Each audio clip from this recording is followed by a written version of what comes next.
এই নির্বাচন নিয়ে প্রথমে বিএনপিকে কেন ভোট দেবে এই কথাটা বলতে হবে। কেন বিএনপিকে ভোট দেবে? বিএনপিকে ভোট দেওয়ার প্রথম কারণ হচ্ছে ভোট কখন দিতে পারেন? দেশে যখন গণতন্ত্র থাকে, তাই না? দেশে যখন গণতান্ত্রিক প্রক্রিয়া চালু থাকে তাই তো ভোট দিতে পারেন। হাসিনার সময় ভোট দিতে পারছেন? কারণ গণতন্ত্র ছিল না। তো বিএনপিকে ভোট দেওয়ার প্রথম কারণ হচ্ছে বাংলাদেশে প্রথম বহুদলীয় গণতন্ত্র বিএনপি করেছে শহীদ প্রেসিডেন্ট জিয়া রহমান। এই জন্য বিএনপিকে ভোট দিয়েছে।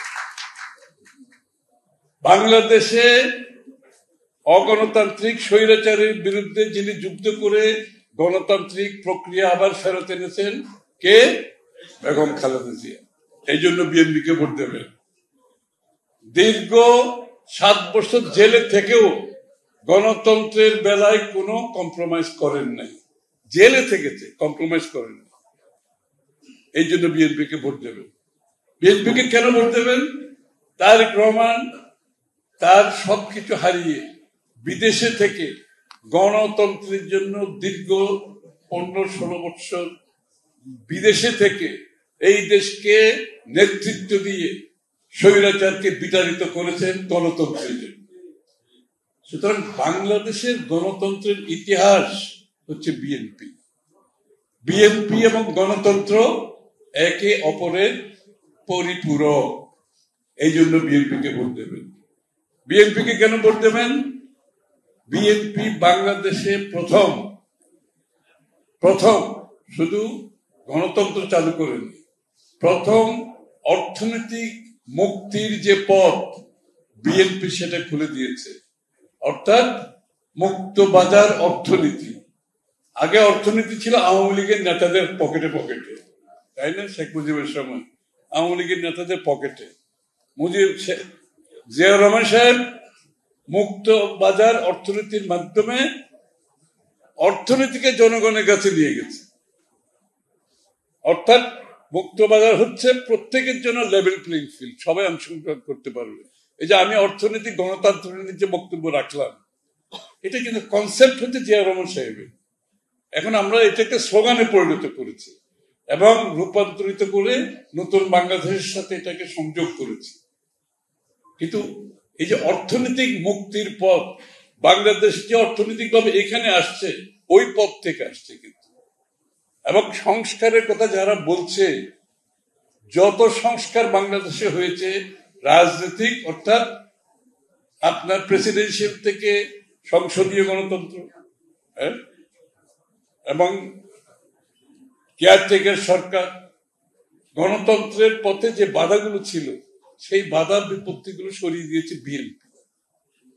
এবং অর্থনীতিতে মাধ্যমে, মুক্তবাজার অর্থনীতির মাধ্যমে প্রাইভেট সেক্টর লেড গ্রোথ, অর্থাৎ সাধারণ মানুষের অংশগ্রহণের মাধ্যমে অর্থনীতি গড়ে তোলা। কৃষি হোক, শিল্প হোক, ব্যবসা বাণিজ্য, রপ্তানি, সবগুলো বিএনপির সময় হয়েছে। এই ইপিজেড গুলো সব বিএনপির সময় হয়েছে। হ্যাঁ, এই যে বাংলাদেশের মুক্তবাজার অর্থনীতির মাধ্যমে সাধারণ মানুষ কিন্তু শিল্পায়নে ঢুকতে পেরেছে, ব্যাংকের ঋণ গ্রহণ করতে পেরেছে, উনি মুক্ত করে দিয়েছিলেন এবং বেগম জিয়া সেটাকে অন্য পর্যায়ে নিয়ে গেছে।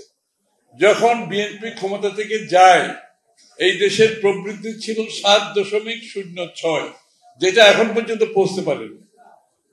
এবং সেই ধারা অব্যাহত থাকলে আজকে 10%, 11% প্রবৃদ্ধি হয়ে যেত, বাংলাদেশ আজকে অন্য লেভেলে চলে যেত।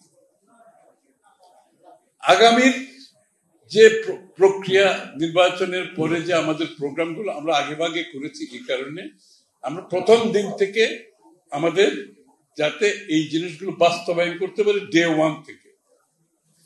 এবং একটা প্রশ্ন করেছে আমাকে, বিএনপি যদি ক্ষমতায় আসে তাহলে ওই মেগা প্রজেক্টের মাধ্যমে যে উন্নয়নের প্রবৃদ্ধি দেখানো হয়েছে সেখান থেকে ব্যতিক্রম কি হবে? খুব সহজ উত্তর। আমি গ্ল্যাড প্রশ্নটা আমাকে করা হয়েছে এখানে উঠার আগে যে আপনি এই প্রশ্নটার উত্তর দেবেন। আমরা আগামীর অর্থনৈতিক মডেল যেগুলো তো বলেছি, এগুলো আবার রিপিট করতে চাচ্ছি না। এটাকে বাস্তবায়ন করতে হলে অর্থনীতিকে সঠিক পথে, স্বচ্ছ পথে এগুতে হলে আমরা 4টা প্রিন্সিপাল ফলো করব। একটা হচ্ছে যত বিনিয়োগ হবে সরকারি বিনিয়োগ, মেগা প্রজেক্টের নামে 100 কোটি টাকার প্রজেক্টকে 200 কোটি টাকা করে 100 কোটি টাকা পকেটে 100 কোটি টাকা করেছে, আর ওইটার মধ্যে কত খরচ হয়েছে আমরা কেউ জানি না। তারপরে আপনার ব্যাংকিং সেক্টর লুটপাট করে শেষ হয়ে গেছে সবকিছু, শেয়ার বাজার লুটপাট করে শেষ হয়ে গেছে, এবং বিনিয়োগের নামে এখান থেকে টাকা লন্ডারি করে বাইরে নিয়ে গেছে।